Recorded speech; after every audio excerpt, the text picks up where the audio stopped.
நமக்கு ஆண்டவர் என்ன செய்யணுன்றதை வச்சிருக்கிறாரோ அதை நம்மளை கொண்டு தான் அவர் என்ன பண்ணுவார், செய்வார். ஆமென்.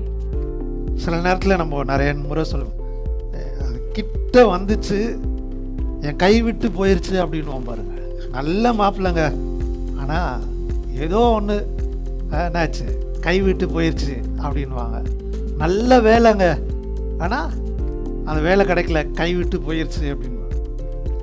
அந்த மாதிரி நிறைய நேரத்தில் நம்ம யோசிக்கிறோம், நம்ம சிந்திக்கிறோம், அப்படி தானே?